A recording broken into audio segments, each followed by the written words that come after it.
And my mum was like, you should download a dating app and we can meet really good people. And I did. And I had a great time. Such a great time. Your mum encouraged Well, that. mum knows how much I love dating apps because I just meet the best people. Like most of my best friends are from dating apps.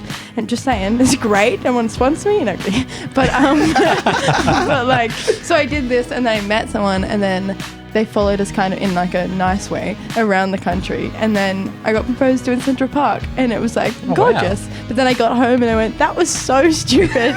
And he did the exact same thing. So like, and he's a rapper, so I got a whole album about myself. So people can do research to figure that out.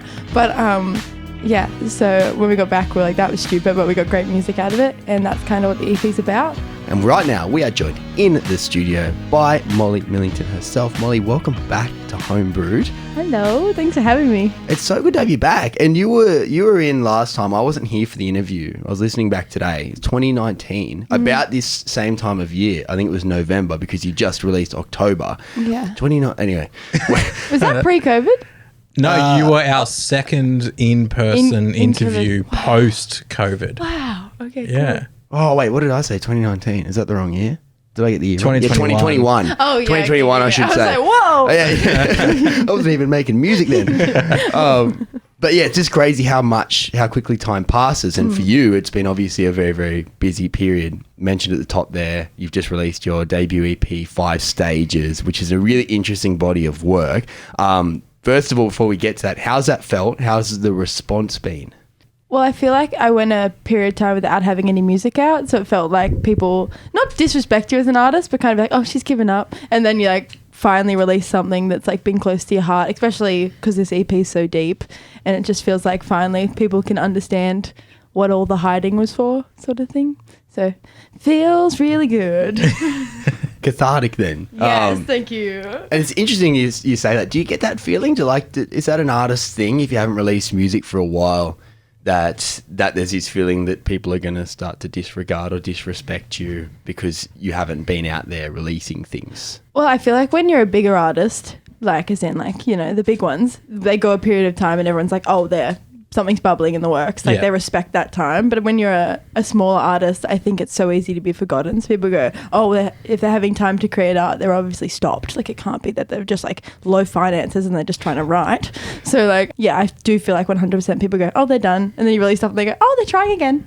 Cool. I think especially when it's like not your full-time job as well. Like you mentioned the bigger artists, that is what they do. It's what they get paid to do, where a lot of artists who we talk to and a lot of just local artists who are still just, you know, even if they've got their break and they're doing really well like yourself, like you disappear for 12 months and people go, oh, I wonder, she must have given up and this happened. But she just has bills to pay? Yeah. Well, at that period of time, I was like, signing a record deal and stuff. So like I kind of just, not to flex, but like I went quiet because I was trying to like be a big kid and deal with lawyers. So that's why I was quiet. Just saying. We needed that flex. That goes out to all the haters in that couple of year period that were doubting Molly Millington's return. Boom, cop that. Signing forms. Yeah. But on this EP, it's a really diverse collection of tracks and it's actually a conceptual body of work. Talking about the 5 stages or more, there's 6 tracks, the stages of grief, as told by you, reflective of an experience you were going through at the time. So tell us a little bit about that side of it. What actually went into this? Well, I went this time last year I was in America, and I would say very chaotic with how I behave, because I just don't care much about life. And I don't mean that in like a heavy way. I just mean like life is so silly. We're like balls of flesh on a rock. Like it's funny. So I like act just like ruthlessly about things you should think about, like marriage. So I was in America, and I like the first day I was there, I met like a gorgeous man, the most gorgeous person I ever laid my eyes on. And then he like followed us around the country because me and my mum like were like, let's hard the trip and like get an RV, travel up the side of the country. And then I was like, yeah. And my mum was like, you should download a dating app and we can meet really good people. And I did, and I had a great time. Such a great time. Your mum encouraged that. Well, mum knows how much I love dating apps because I just meet the best people. Like most of my best friends are from dating apps. And just saying, it's great. Everyone sponsor me. No, but but like, so I did this, and then I met someone, and then they followed us kind of in like a nice way around the country. And then I got proposed to in Central Park, and it was like gorgeous. Wow. But then I got home and I went, that was so stupid. And he did the exact same thing. So like, and he's a rapper, so I got a whole album about myself. So people can do research to figure that out. But yeah, so when we got back, we're like, that was stupid, but we got great music out of it. And that's kind of what the EP's about. But then as soon as it finished, a lot of other heavy grieving happened in my life. So now I look back at the EP, it's like a whole different, in my head, it's a whole different meaning. But then it was just about silly relationship and the ups and downs. That's fun. And yeah, I mean, not the grieving part and the sadness part, but the whole framing of that is not exactly what I was expecting at all. Yeah. And in terms of writing it, you were telling us this before, that your writing is every single day. And that with this, you wrote pretty much most of the EP on the train to the studio when you were going to start recording it? Yeah. How do you do that? Is that a common artist thing, or is that just... I don't know. It might be. I have been told I'm quite peculiar with with my artistry. But I find trains... I work really well with writing under pressure. I do write a lot of songs in mid discussions, and you have to kind of like, it's weird if you have to take an hour out of the discussion to write a song, so you have to quick smart. But yeah, on the trains, I feel like when I was writing this music, I was heavily in the grieving stage of grieving this relationship, because I'm not one of those artists that gives myself time to like be like, okay, I need to heal from it, then I can write about it. It can be happening, or like before it's happened, like the boat can be going down, I'll be like, like it's like I can see where this is going. Yeah, I'm like, can someone pass me some paper? Like, so yeah, I think that the train rides were like me nostalgically looking out the window and being like, wow, it's so dramatic, write about it. And yeah, so I had faith in myself with my writing abilities to have songs by the time I got to the other end of the hour train ride. There has to be like a special skill of sorts to be like, because I remember last time we spoke. I don't think that's to be able to write sort of in the moment as it's happening, and it still be like your true authentic feelings, like, because you mentioned you don't have time to reflect on it, and a lot of the time I think it's on that reflection that you sort of get a bit of clarity around it, and then you can write a song about it. But to be able to do it in the moment, I think that takes sort of a real special mind to be able to do that. And I remember you saying last time that you've sort of been writing since you were 11, and they were sort of poems, and then you later discovered that actually, hang on, these are songs that I've been writing the whole time, and I can perform them and sing them. Do you think writing from such a young age has sort of enabled you to be able to do that skill now, or is it something that you naturally have? Well, I think for me, it sounds so stupid, but it's a bit like walking. Like, writing is something so natural. It sounds such a stupid thing to say, but like, it's just such a natural thing that I kind of grew up having to do. Otherwise, I couldn't function. Like, is it like, you need walking, I need writing. Otherwise, if I didn't have it, like, I'd know something was missing. Like, I don't know, like... But yeah, I don't know. It sounds so like cocky, but like it's just something I have to do as one thing that I can back myself on. Like, I'm not great at many things, but like I can back myself with music. Like, I feel like I hate how I'm saying this on the radio, but I feel like that's like the one thing that I'm like, I can do that. Yeah, but that's just confidence too. It's not cocky. Yeah. Like, and you know your skills, and obviously it's all there to see in your work and your music. And actually, on that note, your Wrapped numbers, Spotify Wrapped numbers came out. 144 countries and 571,000 streams. Nice. So, I mean, the proof's definitely in the pudding there. Are there only like 300 and something countries in the world anyway? You've almost hit half the world there. Oh, we're getting there. Global domination's coming. But in terms of that writing sense, how does that work in a practical perspective, right? Because obviously you've got a team around you, a label, a manager, etc., and they have expectations that you're going to be prepared for a session, or have they just learnt this is how you operate, trust the process, she'll have music by the time the studio door is opened? Well, I don't really give them a choice. I'm also very fresh to like having to run things through a label. I think they met me and knew that, like, everyone was kind of talking about, Molly is not someone who will send you a song like have the pace, like it will probably be offbeat, maybe slightly out of key, but she'll pull it together, you know what I mean? Like they were briefed on how I work, like, so I think now they're very like, she knows what she's doing. So I think it's nice that they have trust in me, because they have followed me for a while before they went, hey, we like you a lot. So I think they knew what they were getting into, so it's their problem. They knew what they were signing up for. Yeah. And I just want to do a quick recap for those who might not have heard the last time you were in. You picked up a guitar for the first time at 14, I think it was. Then at the age of 15, entered like a busking competition. Didn't win. Went back next year. This is a Blues Fest. At a busking competition at 16 and win. So this just goes to prove, I guess, how quickly you picked up just music as a whole. It is something you feel like you were born to do, and that's why you do have this confidence around your writing and your ability, because it just comes so naturally to you. Yeah. Which probably a lot of people are cursing you for, because ourselves included, because we would love to be able to be a musician. Well, I picked up a guitar 2 years ago and I still can't play. So I haven't picked it up much in between. Got to watch YouTube. Got to try YouTube. YouTube is where the tutorials are at. Don't need a coach. The other thing you mentioned in that is that you're a sensitive person, which I think was really interesting, and that your mum explicitly told you, don't get into the music industry. She's a music teacher. They'll eat you alive. Yeah. You went into the music industry because that's of course. But now that you're like kind of deeper in it, how is that sensitivity working? Have you grown kind of new armor against that kind of stuff? Or? No, she was completely correct. Yeah. Every day I'm like, wait, really? You couldn't have like retail? But no, I'm so sensitive and every word hurts, and I deeply pine into everything, and I shouldn't be in the music industry, honestly.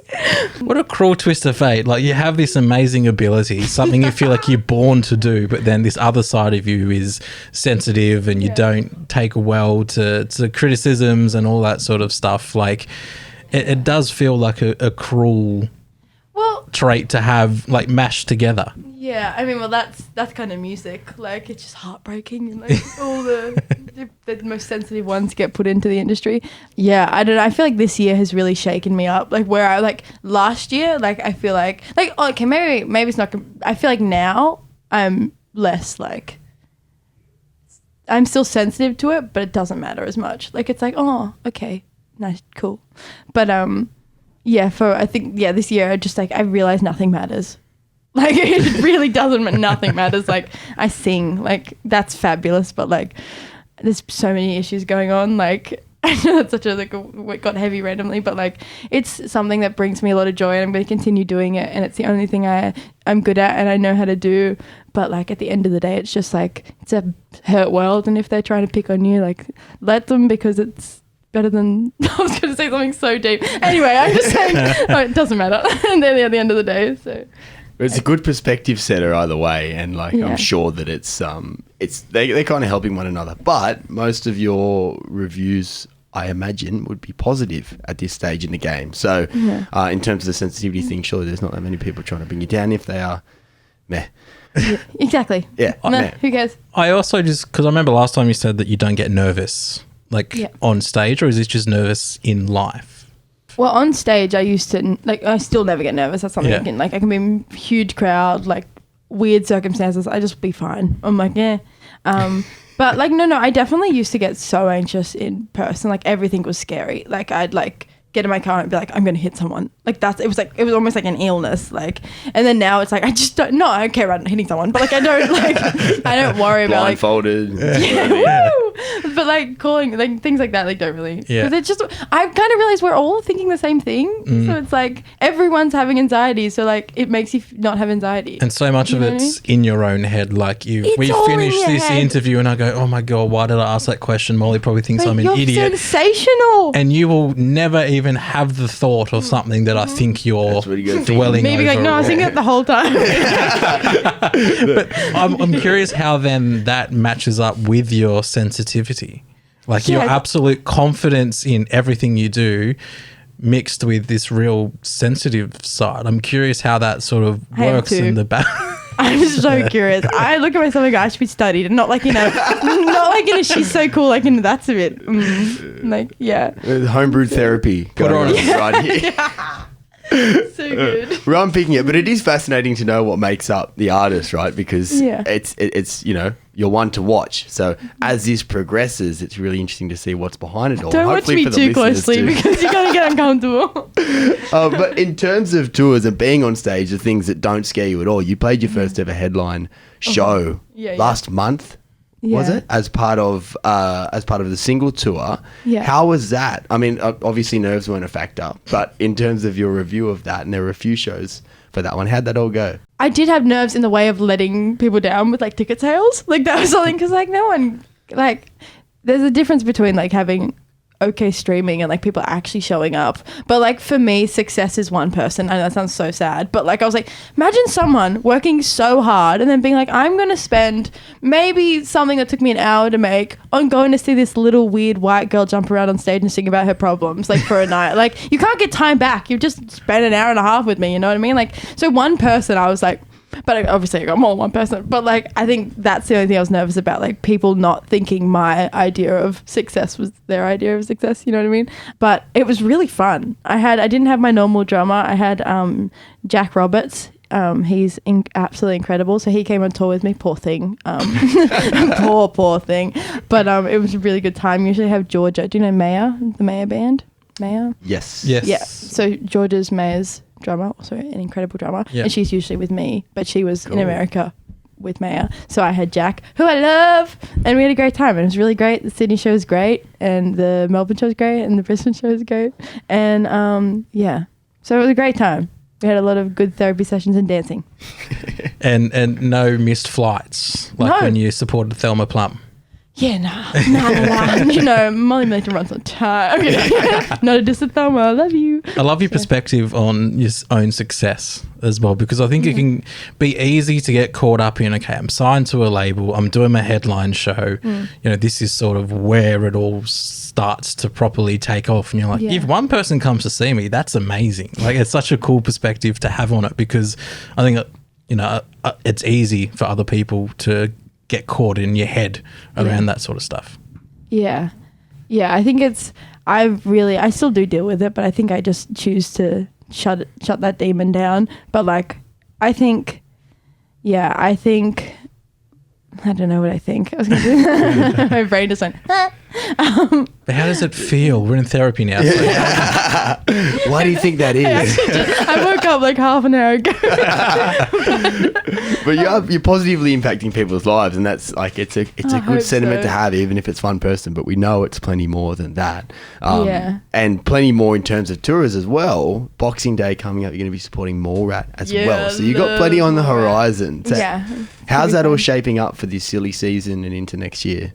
Like show wise? Yeah. We're pretty empty. No, but we have more art show, which I'm very excited about. And I'm actually a seamstress, so I sew a lot. And that's one of my other businesses I do. I sew, so if anyone wants festival costumes, hit me up. I have free time.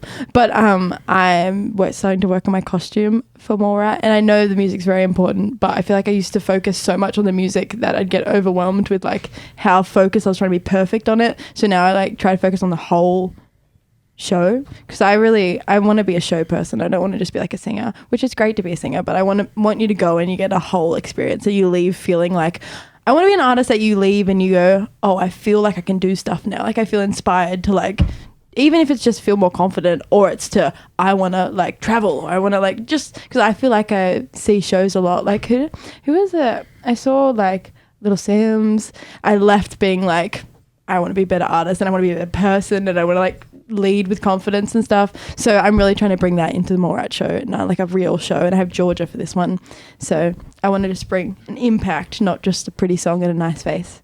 How do you go about, because that obviously this is, you're supporting Morat. How would you go, do you think, implementing that in a support act as opposed to a festival, as opposed to a headline show?